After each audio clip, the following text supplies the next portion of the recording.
So the question was, before I was so rudely interrupted by my phone, if we have a situation where somebody not taking the vaccine directly affected you, as in, say, like, claimed the life of somebody that you knew and loved, would that change or influence the way you perceive, your sympathy towards them not taking the vaccine? No. It wouldn't? No. What about you, Yinka? If you're not taking the vaccine, so just don't come close to me. Okay. Another question would be, under what circumstances then would you accept a vaccine that was mandatory? If I see political leaders taking it first. Ooh, controversial. I'd back that, actually. I'm not taking it until you take it. Oh, But even then, I still wouldn't want to take it. you still wouldn't want to take it? Yeah, I mean, but... Yeah. I want to wait for a little while to see the effects. Yeah. Wait, what influences your decision not to take it the most? Me, I'm young, isn't it? So you feel like, is it that Teflon, as in young? Yeah, I'm pretty sure I had COVID back in March. Obviously, it ain't great, you don't want it, but I just don't... You don't think? I just don't think I need it, and I'd rather have somebody else have that. If the vaccine's in abundant supply, fair enough, I might take it. Yeah. But as of right now, I'd rather... Limited. Yeah, I might let it go to people that actually need it more than me. Ooh, do statistics about the disproportionate effects on black and ethnic minority people, do those statistics sway you at all in terms of vulnerability based on not necessarily biological factors like some people erroneously think, but socioeconomical factors, as in, say, not you particular, but say your mother might work, say, for a library like mine, and if she's on the front lines and she's exposed to people, and many of those people might not necessarily take a vaccine, and if she comes back with the coronavirus and say she passes it on to my brother, and maybe my sister's got a genetic illness or something, then that directly affects her in a way. So would you advise, say, other members of your family to take it? Would you be swayed by the statistics on the effect on black and ethnic minority people? What do you mean, when you first phrased it, I kind of imagined that we all in society wouldn't necessarily be the first people given the vaccines. As in, you thought they would be? No, I thought you meant that we wouldn't be on the list of people.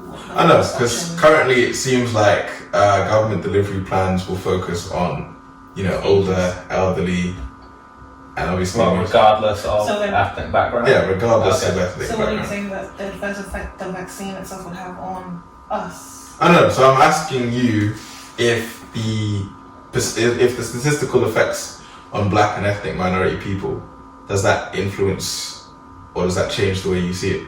As in, if you're reluctant to take the vaccine, but then you look at those statistics, would it make you more willing to take the vaccine? Would it make you more willing to ask somebody like an uncle or an auntie, to take the vaccine if you know that their job or their situation, their socioeconomic condition is going to put them in a place to be, vulnerable? Mine wouldn't have been a socio-economic reason. It would have been because there's health. Oh, health. Health issues. So my grandma was sickle cell. Yeah. Get the vaccine. So that would be my reason. So you would you encourage your brother? Most definitely. Most definitely. And yeah, I'd encourage people to back the science. And again, you don't have to, but I think it's a bit dumb if you don't. I'm not gonna lie. Yeah. I'm so apprehensive about this thing. I feel it was rushed. I disagree. I feel like all the nations are it's a race of who can do this first and who can make the most profit because we came up with the idea first or came up with the vaccine first. I don't feel like. You think it's... I don't feel safe. Ooh, so do you think it's driven more for health or for profit? I think it's for profit. And it's for... it's definitely... It has to be for it's like a race. Yeah. But, okay, to challenge the idea of vaccines being developed for profit, why? I think he agrees. Okay, I'll bring you. No, I have no issue with people doing whatever for profit. I mean, the thing that I disagree with you is you're saying it's rushed, but we also have 9 other companies who are going to have their vaccines finished in the next month, I believe. If I'm wrong, quote me on that. Yeah, don't quote me on that. Don't quote me on that. But yeah, so again, there's enough competition within the market, I believe, for it to be okay. for it to be okay. And also, like, if the vaccine is bad, I know this sounds bad to say, and if we're giving it to people over 80, how many of those people are going to make it past 10, 20 years anyway? So if they're controversial, but like if it only takes a year off their life, it's not. It gives like they're not. I know it sounds bad, but like they're probably a decent group to actually. So to kill off. No, not to kill off. So like do widespread trials on. First, I have to do a disclaimer that all the views expressed on this show do not necessarily reflect the views of the ArthurSolutions group or family, and also me, Yisrael. But I have to challenge that premise. It sounds okay. Utilitarianism in and of itself is not necessarily a bad thing, but that sounds like a very utilitarian argument. That they're old anyway. Let's just send them in first. It's like the whole lions led by donkeys type situation, like from the First World War. Like they're young, they're impressionable. Let's just send them on the front line. They can absorb those bullets. Well, I disagree actually. I disagree because so if we don't give the old people like those like the most vulnerable over 80 or 70 whatever these vaccines, the consequences for everyone else is that we have to do another lockdown or we have to stay in tier 3 or tier 2. I see. So like and then it's possible like even everyone's wearing face masks now, and like there's still the number of like cases have gone up. It's like you could argue like a small portion of that are people not wearing masks, of course, but the vast majority of people when they've been out or that in Tesco's or whatever are wearing masks. Yeah. So we also have to weigh it up in that sense that if we don't have a vaccine and we don't use it, the other consequence is that it's just a lockdown, and that's going to have economic consequences as well. But then in that way, then surely you should put, in terms of like trialing and testing, then wouldn't it make more sense to put young people who are less likely to die from complications from COVID, and Caucasians and other people who have high socioeconomic status in this country on the front lines first, as opposed to old people? What do you mean in terms of getting the vaccine? In terms of the preliminary rollout of the vaccine, so that we can ensure that it's safe for those who are more vulnerable, like the older members of the population. From what I've read, I think Pfizer tested on 43,000 people. So that's a very large sample size. Decent sample size. So I think then we also have to take into account, like, we don't know if that can still stop the spread of COVID. Indeed. And that, I'm not sure from what I've read was, like, confirmed or not. So at this point, it can, like, kind of be wasted. If that is true that it can't stop the spread, it just stops you from getting symptoms, then it would be a wasted like resource on the youth currently. I see. It would be like much better on the older generation. Interesting. And then that also then allows them to go back to living normal lives. Because if we give it to us, like, it's all good us saying, yeah, it's cool, like all people just sit at home all day anyway. Yeah. But they're forced to like stay at home, like their loneliness has increased, all these other things. Yeah. So they get the vaccine. That's not like, unique to just old. No, of course, but they suffer from it more than anyone else in normal times anyway, because a lot of them live on their own or live in care homes, not necessarily with their family, and this is like COVID's made that worse. So my opinion is to get them the vaccine, let them start living the life they kind of want to live, and they can make the most of what time they have left. Because if I was old and if I'm 80 plus and I'm like, I've got to live in a lockdown for the next 5 years, I'd be like, well, I'd rather just die. Because it's just not fun. Okay. In fact, you raised face masks, and that makes me wonder. Part of a lot of people's apprehension about taking a vaccine or a coronavirus vaccine is the idea that you're imbibing something foreign into your body. It's produced somewhere by private people, behind all sorts of layers of interconnected, trade networks and political agreements and so on and so forth that govern the production of that particular vaccine. But that is wildly different to the production of face masks. You can have cotton face masks, eco-friendly face masks, plastic ones, you can have visors, you can have all sorts. And those are less invasive, it's less effort, less hassle, and so on and so forth. And over the summer, we've seen a lot of, the Karen type archetype people who, they'll show up to Sainsbury's or Asda or Walmart in the US, and they'll say, you can't force me to put my mask on.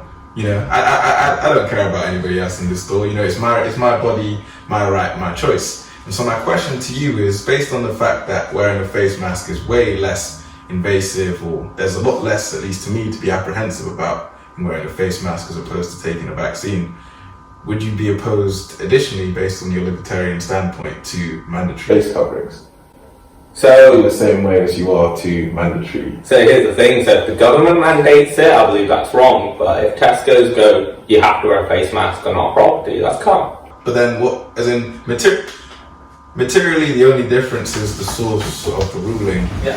But on the surface of it, that's the same policy, whether it's from the government or from, you know. Yeah, but I believe that on your own property, you should be able to have your own like rules and rights. But what about as in your? Okay, not rights, sorry, but your rules. Yeah, your so like Tesco's, for example, or Walmart goes, yeah, we make it so that you don't have to wear face masks. Yeah. So that's their choice, it's their business. I have no issue with that. It's just like if the government's forcing people to wear face masks, it's essentially, and like in the Constitution it says, I believe in one of the amendments, that the government cannot force its citizens to buy a product. Perhaps in the US. Yeah, that is a US thing, not in the UK, but I believe that's a good thing. Yeah. So likewise in the UK, I don't agree with us having to wear face masks in public. You don't agree? Yeah. But then I don't agree like it should be mandated. If you want to wear a face mask, then carry on. But then my challenge to you on that is that if you not wearing a face mask is an exercise of your own private rights, individual rights of your own body and your own conduct, doesn't that really just end when, you know, it affects somebody else? That's one. And then two, if we're talking about private rights and people's rights to assert themselves and, you know, be free individual people with their rights respected and so on and so forth, isn't that a give and take relationship? That's two. And then three, isn't one of the most fundamental private rights your right to vote? And if you're voted for this government and this government has mandated this particular thing, isn't that, of course it's a longer chain of, you know, reasoning, and of course they're their own individuals, and sometimes they act more like, you know, seemingly in their own self-interest than in the people's interest. But at the end of the day, if we're talking about the, you know, the basic process, that is your choice functioning on its own. Wait, not everybody chose the current government that we have. So yeah, of course. I don't think they can decide that it's mandatory for people who don't even support them in the first place. That's why it should probably be a choice to. So you got to be careful with that route, because then if you start going for what everyone's voted for, then democracy essentially just becomes mock rule, and over time what's stopping like some like right-wing group from getting in and going, all right, Chinese people. Oh yeah, but then we have to challenge that on the point that that's hypothetical. We're talking about right now, as in right now, say 50-60% of the population, and we all function on this basis that if, you know, the majority wins, then they get to decide the rules. So even if you didn't vote, you still accept, you know, that you should still like wear your seatbelt or whatever, because, you know, that's the current rule of the land. So on that basis, if you, did you vote for, I mean, if I can ask you, did you vote for the Conservative, or would you vote for the Conservative Party? In the last election I didn't vote, but why? Why not? Yeah. So basically my constituency is a Tory stronghold by like 10,000. Ah, I see. So, if I was going to vote, I probably would vote Tory just for the lower taxes.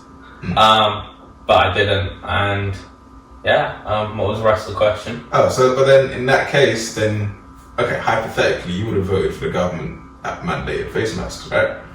Would you still disagree with their mandate? Yeah, 100%. Just because I vote for a government at one point in time doesn't mean that I'm going to agree with everything they do. But would you follow the rules even if you disagree? Well, if it means I'm going to get arrested, then yeah, I probably would. Or if I'm going to get fined, which, again, I don't agree with the fines or the fines. Yeah. Alright, one sec. Now for the last question of today's talk. This question is an open question. Anybody can respond at any time, anywhere, any place, and with any kind of face. This question is about governments and their responses to the coronavirus and how that influences the way you think about it. Boris Johnson, Jair Bolsonaro, Donald Trump are three leaders that come to mind when we think about poor, patchwork, ineffective responses to the coronavirus. The UK's death toll passed 50,000. The US is experiencing surges and spikes in this place or that place. And Bolsonaro got it, Trump got it, and Boris Johnson got it too. So my question is, because those leaders approached the coronavirus pandemic in a way that was, more in line with your thinking, trying to be as libertarian as possible, but, also trying to advise people to take, this or that precaution, doesn't their getting of the coronavirus and doesn't the country's situation that they have now demonstrate the ineffectiveness of their approach and perhaps suggest that the way forward is mandating face masks, is mandating vaccines when the case comes about in order to better safeguard and protect the population? Because 50,000 deaths is no joke in the UK, or plus 200,000 deaths in the US is no joke either, or the growing number of deaths in Brazil. So based on that, I'm wondering, does any of that information sway your perspective at all? Yeah, so in regards to that, so the libertarian aspect of it, so both these three countries to an extent, so the UK tried to delay it as much as possible by just pretending it didn't exist for the first, 3 weeks from March, just nothing, kept the borders open. Bolsonaro just fully kept it open, and Trump kind of did a bit of in between. But to counter that, Sweden, they did not lock down the economy, nor did they enforce face masks. They only enforced social distancing and regular hand sanitizing, washing of hands. And I think that was the approach that governments probably should have opted for. But we kind of were neither here nor there. We fully didn't do either approach, and we did a mixed match. And that's probably why we've had poor results. Okay, to challenge that same perspective, whilst Sweden might have had, lower cases or lower deaths, we also got to examine it in context. It's a smaller country, smaller population, culturally speaking. They might be more inclined to say follow particular rules about social distancing, etc., etc. And then you look at a country like New Zealand and the leadership of Jacinda Ardern, and they have, a situation where their cases, their deaths are lower than, lower than Sweden's, and they did the kind of policy that I'm talking about, and that's also been effective. Can I just quickly interject? So I was going to say smaller countries do have less international airports, which is a fact and nobody has discussed. So from America, you have JFK, you have LAX. So America has loads of international airports. Yeah. I assume Brazil also has regular, a lot of flights in between Latin America, and so does the UK with Europe. So it's much harder to control a country that has but then we're still talking about high numbers of cases. So this is where I believe it initially happened, because Sweden or Taiwan or New Zealand, because they only have one major international airport, so a lot easier for them to monitor the flow of people coming to the country. So initially I believe it was from the open borders that we... Initially? Yeah. But then we've seen resurgence of spikes even after the fact, whilst, airports have remained, closed down or sanctioned or with reduced services and flights and so on. And you've still seen spikes that have almost reached the same level as they did in the heat or the peak of the lockdown previously.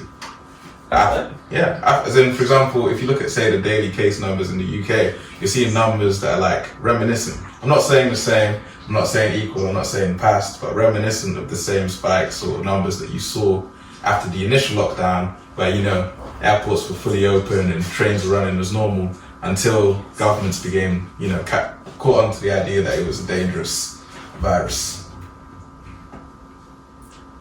So, what's your question? So my question is based on that, based on the fact countries like New Zealand, even Australia have had more success with controlling the virus than slightly more libertarian approaches like the UK's or the US's. Does that not demonstrate that approach where you might mandate masks or you might mandate, closures of businesses and so on is more effective than the approach that Prav is suggesting with Sweden?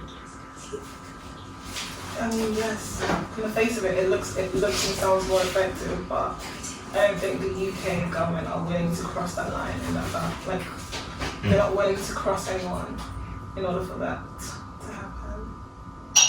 Any closing conclusions? Sorry, not closing conclusions. Okay, go ahead. I think it was a bit confusing. So the point I made was that it seemed like Australia, New Zealand, and these other countries had good kind of responses, and the reason why I linked it to the airports was that it's just. Oh yeah. I just thought I'd clear that up. But I mean, Germany's probably the only country that I think really dealt with it well. That doesn't have an advantage of like smaller ports of entry. Okay.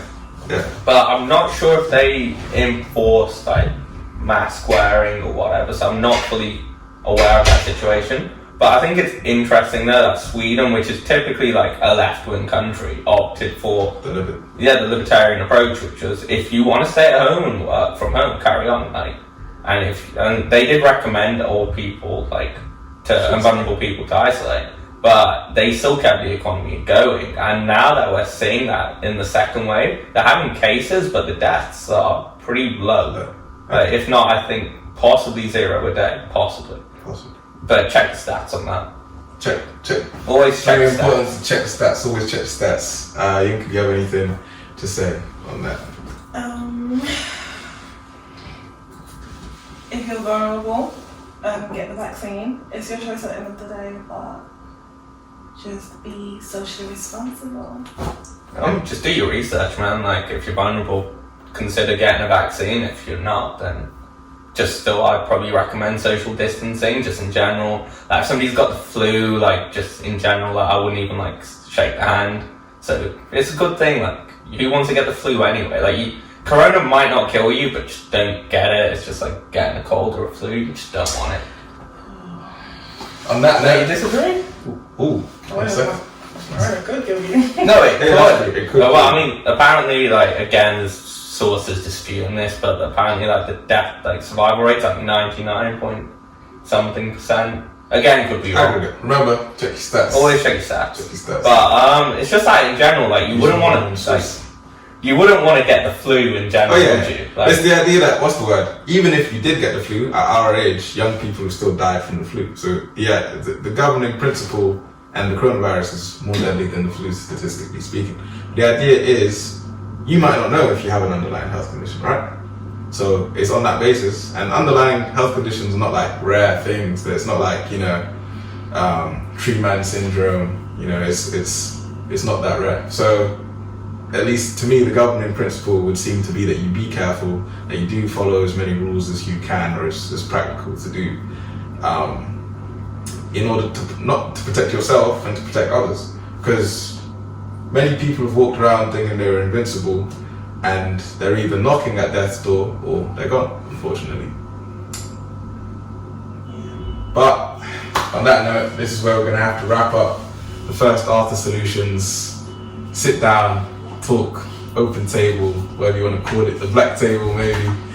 I'm Yisrael, Jojo, Arthur. This has been Prav, Sangha, and Yinka, Daniel. And we'll catch you in the next one. GG. I feel so sleepy. It's because of the cows. It's because of the cows.